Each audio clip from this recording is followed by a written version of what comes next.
Welcome to Gifted Underachievers, the podcast for mid-level creatives with delusional ambitions. In this second of 3 segments on capacity and capacity building, Pat and James discuss forms of capacity: economic, lack of time pressure, and intellectual, emotional bandwidth capacities.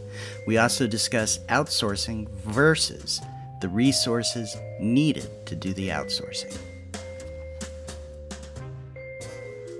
Okay, so you'd examine your routines. What do you think would happen if you found efficiencies? Yeah, well, first thing I want to say is there's an interesting 2 differences between our situations. One, because your mom's so close, Yeah, there's an expectation that you're going to be present to do things, right? So, like for doing my dad's taxes, yeah, um, there was no expectation that I would be present, yeah, right? So I never had to spend hours with him being the old guy screaming at me, blah, blah, blah, blah, blah, right? yeah, yeah, It was like, mail me your stuff and I'll figure it out. yeah, So that's a lot easier. yeah, And then the other thing is I live, I would call it, I would describe it as a bedroom community of Boston because a lot of people commute. yeah. But it's a small New England town. Mm, And you live in a large urban area yeah, that's very condensed yeah, with lots of traffic. So for you to go to the hardware store, the grocery store, and one other place, maybe your mom's or whatever, yeah. is a significantly more time consuming Yes. experience, True. right? Yeah, yeah. You And can't get probably when anywhere. you get to the hardware store, it's more crowded. So there's that time that the grocery store is more crowded. So for me, I have this, it's really my hardware store is a minute down the road. Oh, fantastic. My grocery store is like 10 minutes down the road. Yeah. So it just that fact alone, I don't have to deal. And so maybe that's what's made me a little flabby in my scheduling. Ooh, I've never heard it put that way. Uh, but I also, I've always admired like a more European, especially sort of Italian French, where you get food that day for that night Yeah, kind of thing. And yeah. so Also I've Scottish. idealize that. And Yeah, I think that's a little bit of that as well. yeah. And who's to say, like, the texture of your life, Jodie Foster, the actor, Hmm. I read a quote by her once. She said something like, you can hire people to go walk your dog and pick up your mail, but why would you? That's your life.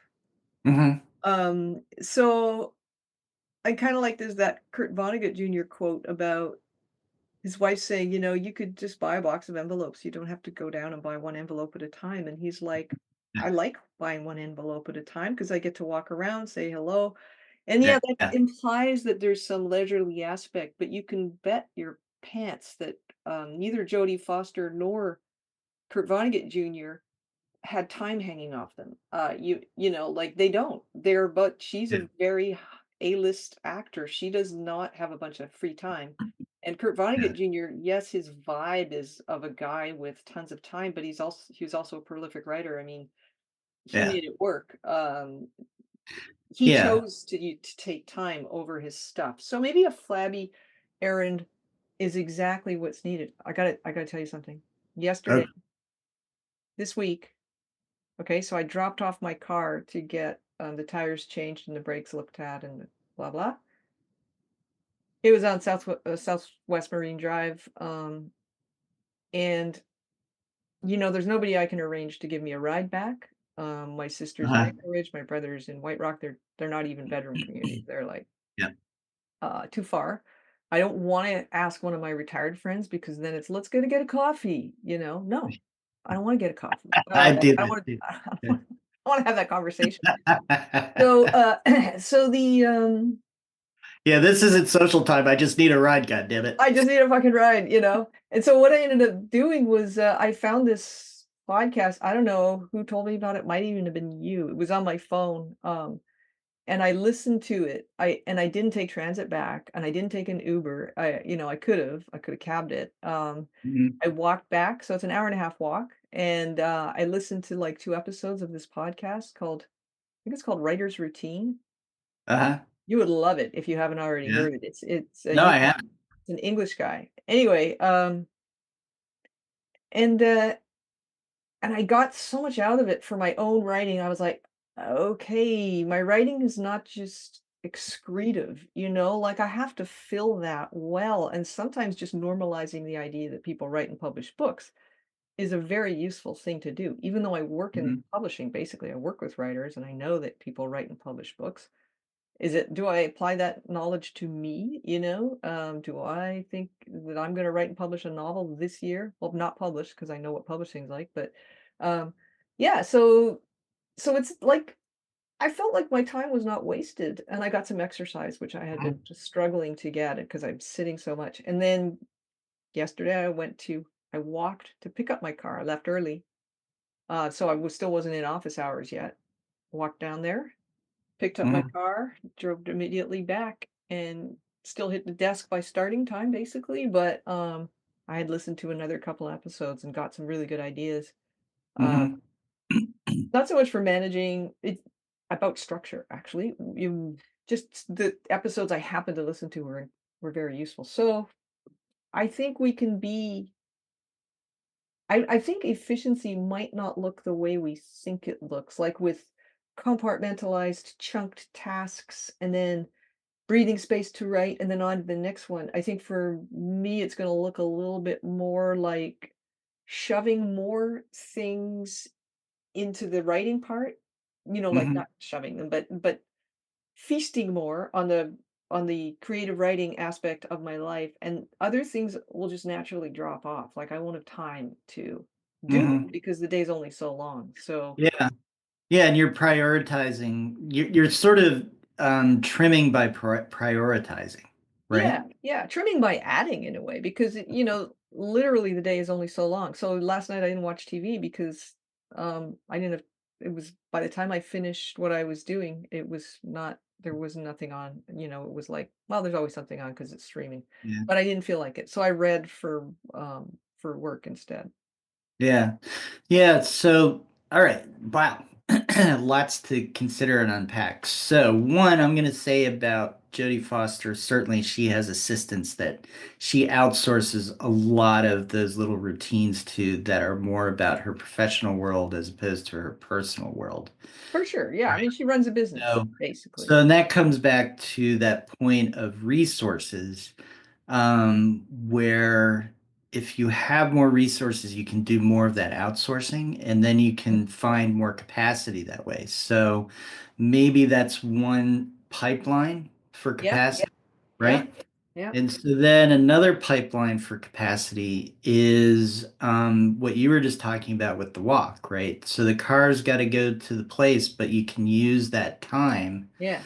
to better advantage. Yeah. So that's another form of capacity. And then there's a third one, which I would say is mental, intellectual, emotional bandwidth Mm. capacity, Yeah. That's a good one. where it's, you sit down to write, but boy, the brain is just full of junk. Yeah. Yeah. And so you can't do it, and so then you say I need to find some way to like settle the brain down, which Yeah. turns into what you actually do instead of the creative thing. Yeah. Because I find right now, especially with stuff with my dad, the 4,000 Nebula weeks, Notebook. Her name's Heidi Fiedler, Nebula Notebook. Yeah, on Substack. and the question is, who can you disappoint? Yeah, Which I find is one we could go infinitely deep on. yeah, Because I feel like my life for a very long time has been about trying to figure that out yeah. while not being happy about it either. Mhm, mhm. When And you're definitely disappointing there's, yourself. yeah, and there was definitely a period where I couldn't keep anybody happy, and there was just no, like, I couldn't excise people out of my life. I couldn't free up burners. I couldn't, it was everything was it had to be, Yeah, and I felt like there was no way I could keep everybody happy. Yeah. And I would ask, is it your job to keep other people happy? Well, yeah, I mean, kids, and I mean happy in terms of not that I have to be the friend that somebody wants, but like I have to throw a great birthday party, but I have to be a good parent. I have to be a good, at the time employee. Mhm. Um, and there are other things going on too. So, Son, whatever, yeah. Alright.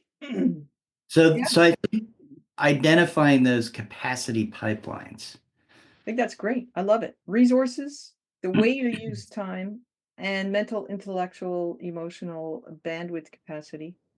I wanna circle back to resources, Mhm. because you mentioned Jodie Foster, she has the resources to outsource aspects of her business, right? And we're both sole proprietors. I personally don't outsource anything except my Mhm. taxes. I don't think you outsource anything. No. And so, the question, this might be for another segment, but what I'm curious, what comes first? The outsourcing brings you more resources? Like, the Mm. outsourcing is generates more resources because you have more time to create stuff that matters. You have more, you take a risk and outsource something. You're Mhm. not sure you have the money to continue outsourcing. And in that, you use that time to generate resources. Or is it the resources that come first and then you can afford to outsource? I would say, I think we have this backwards. I think it's OR, not RO. Outsourcing first, then resources. Yeah. So, it's an interesting chicken or the egg Yeah. scenario. And I think there's a certain amount of, for us, it depends on the individual situation in a way. Yeah. So, for me to create more capacity to do more of my writing, which I'm going to try and sell as a short story and then a novel, right? Mhm. The payment for that is way down the road. Yeah. Um, you know, Whereas I think if I was an artist like Kath or, some of these other people we've talked to who are in demand, Yeah. where the more they produce, the more they can sell. So Yeah. anything that gets in the way of the production, which means, if I produced three paintings today, I could sell three paintings potentially this week or something Yeah. like that, Yeah. right? Yeah. So that's a different scenario, and I think requires a different analysis. Uh-huh. Yeah.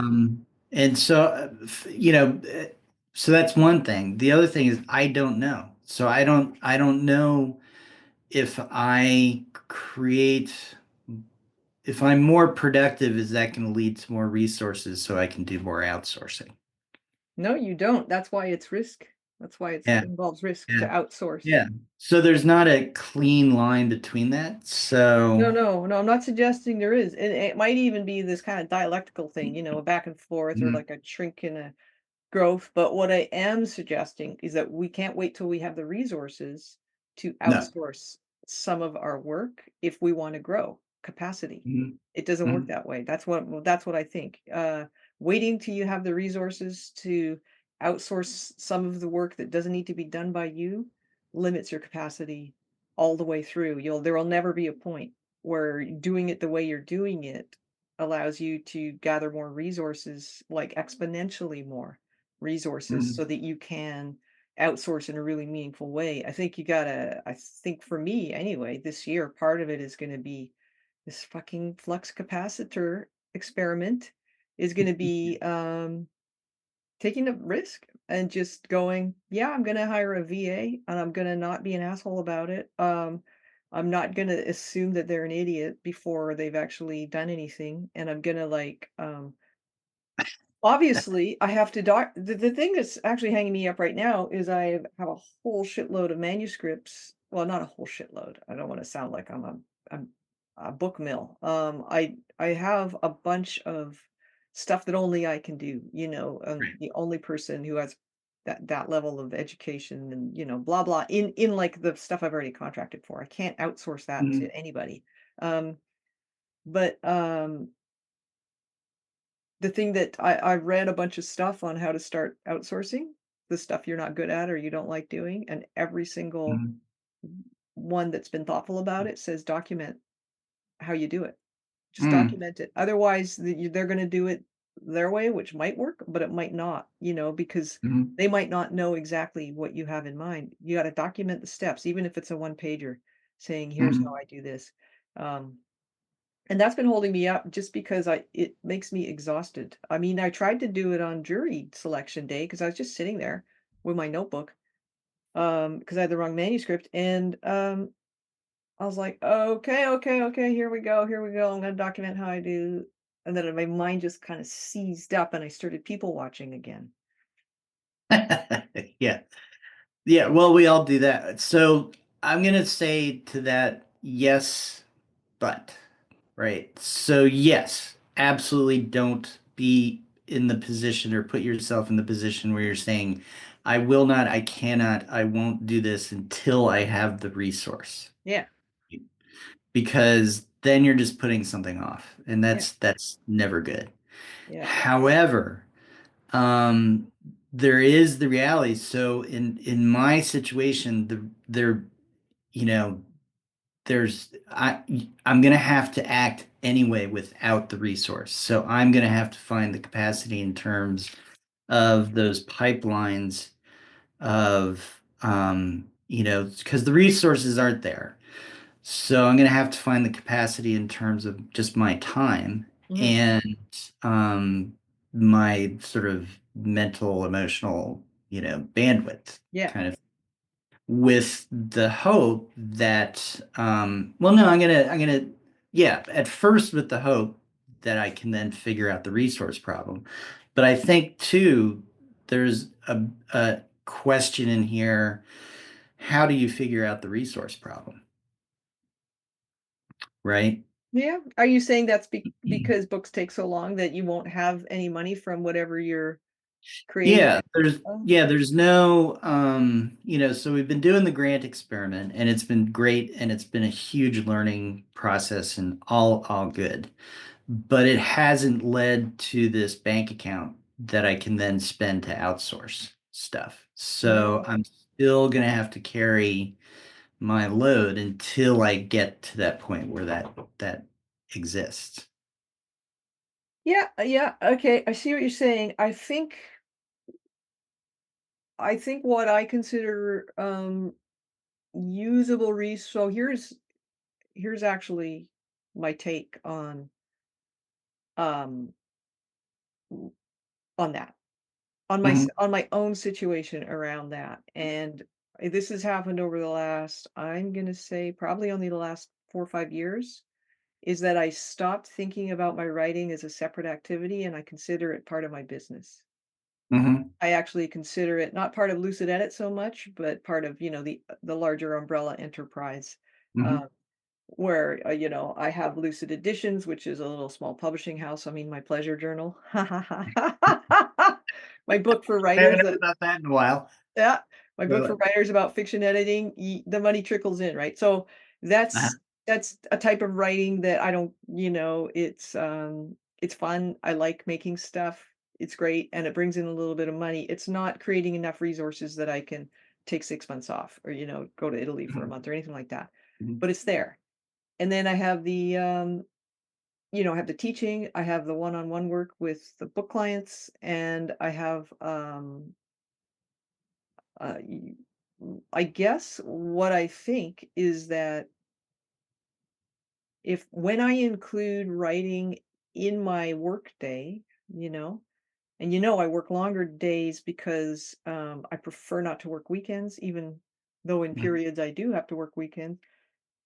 Then it becomes more of a, okay, this is the pot. This is how big the pot is. I like to pay myself a draw every month from my business. I keep it pretty, I keep all my business expenses separate, and I have a business bank account, like a separate bank account mhm, for that. And if there's a little bit of extra, I'm trying to build up from the shit show of last year. I'm trying to, because I had 6 months. Well, I didn't have 6 months. I probably had 3 months, and then I had to draw on my little resource bundle, just to get through the mhm, year. But um, and I still owe my personal self money that I loaned the business temporarily. I still owe that mhm, because I'm catching up. So but what I consider is the resources in that business bank account there for whatever I want them to be for. And so Mhm, I can use them to outsource something that I don't need to outsource in terms of if all I did consider my business was the stuff I do with clients. I can use them to outsource any aspect of what I consider to be my business life, which includes creative writing because because it helps my credibility. It's a long-term it's a little step in the stairwell of possibly being able to teach at MFA programs. It's like it's part of a bigger picture. It's not separate. And so maybe mhm, that's so not I totally get your yes but because mhm, that's the nature of your reality and mhm, it makes total sense. And I've been thinking about it differently only because it helps me be a little bit more supportive actually of my creative writing. mhm. Yeah. No, I think that's really, really good. And it brought up 2 thoughts. And so the first one is, yes, absolutely, I am a creative person who has 2 endeavors, Yeah. right? And so one is this working as a developmental editor, ghostwriter thing, Yeah. and the other is the writing that I do Yeah. and try to constantly keep it pushing forward, Yeah. right? And so I see them as part of the same, even though they're different, and there's Mhm. very different experiences around them and needs and all that kind of stuff. Yeah. But yeah, they are part of James Buchanan, the writer. Yeah. But then the other thing, and I think this is really interesting, because from a listener standpoint, we're not two of the same people in the same situation trying to figure out the same thing, right? Yeah. So we have, a very unique, I, you could say resource profiles, Oh, right? interesting. I never thought of it that way. Yeah. Yeah. Um, so, you know, we share certain challenges, right? Dealing with the older parents and kids and, all this kind of stuff. Yeah. Um, you know, but the thing that I'm dealing with too is after the cancer diagnoses, Right. this debt, and then having a client walk away owing me a very large amount of money, which Yeah. pushed me into this debt situation. Mhm. That's also part of, when I think about creating capacity, for Yeah. me, resource capacity is paying down that debt. Yeah. Yeah. Get rid of Yeah. that. And so at the current rate, I'm like 5 years away, right? Fuck. So that's, and so I think y there's a lot of people who listen or who are in this world that we're in who occupy that zone as well, Yeah. right? And there's Yeah. people who don't. And Yeah. and it's not to say that it's one is worse or better or smarter or dumber or anything. No, it's It's chance. yeah, it's just chance, Yeah. happenstance, Oh, and absolutely. It's chance. I nature mean, yeah. of life. Yeah. And so it makes, I think, this experiment a little bit more interesting because of the two there are definite similarities, Mhm. but there are ways that we're distinctly challenged or enabled, right? Yes. Good point. I mean, that's really important. So you're in a partnership, you're in a household. I have my so I got I'm still not divorced. I don't know what happened there. Yeah. But anyway, the point is that although my kids are, they're young adults, they're here, I pay for everything, obviously. I'm not asking them for money because they're both in full-time students. And you would think it would be, harder to only have one earner in the household, but in fact, it's easier because there's no it part of our problem was that we thought completely differently about money, and I just gave up. I gave up asserting any kind of, preference over how money went out, Mhm. and that was just the way it had to be, and now I don't have to give up. I can take back my Mhm. power around money. And so I find it way easier. I make the decisions. Yes, I pay more of everything because, it's a household. It still has all the basic expenses, but Mhm. I feel better about it. I'm way happier about it because it's like, it's like I'm not seeing money trickle out every orifice. I'm just seeing whatever I spend go out. Yeah. But Yeah, you don't have somebody saying, "Hey, we need a brand new, chainsaw that I'm gonna use once," oh yeah, yeah, no. I mean, I'm a tool or lover. like, the weird like those things where you get into those negotiations with somebody. Yeah. Well, yeah. I guess everybody's experience with that is slightly different. Mine was shitty, and we don't need to get into it, but it was just one of Uh, those things where you just by the end of the 27 years, I just felt like just hit me over the head with a 2 by 4 if I ever try to save a nickel, because it's not gonna happen. It's gonna yeah. it's gonna go, and, I'm gonna owe money, so it's like when there's one bank account and 2 people dipping into it. But now, I have control, and so, yes, you're absolutely right, and I don't have medical debt, partly because 'cause I'm Canadian and also because 'cause I've been Yeah, lucky. Um, yeah. and, my one of my kids is gonna see a naturopath. It's probably gonna be expensive because it's user pay for naturopaths here, but Mhm,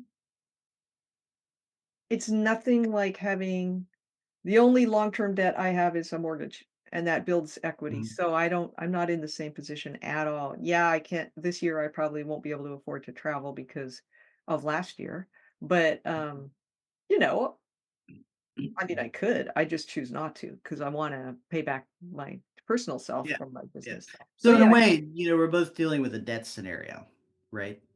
Yeah, mine is self-created, I chose not to take my draw for a couple of months last year just because it would've meant my business account wouldn't cover the recurring expenses like subscriptions and whatnot and website running and all Mhm, that stuff. I needed to keep that money in the business, but, um, I need to loan the business money actually, but, yeah, we're both in debt, over for different reasons, and it is temporary. Your time frame for paying it back, I don't have a plan actually, I should do one. It's probably mhm. longer than mine. I'm just waiting, I'm just working at full Yeah, capacity yeah, while the work comes in, and I'm lining work up for further ahead than I did last year. yeah, and yours is, I mean, internal, you know what I mean? It doesn't sound like you owe the bank or the credit card or the this or the that, Oh, no, it's right? completely internal. Yeah, I'm fine with banks and stuff, yeah.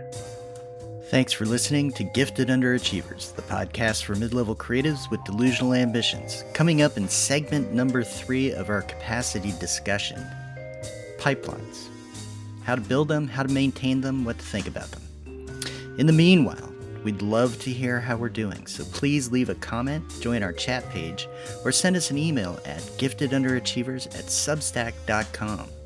Also, please hit the subscribe button. It does help.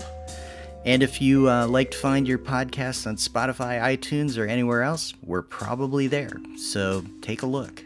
If you're going on to the third segment, thanks so much for listening. If you're going to take a break, have an awesome day.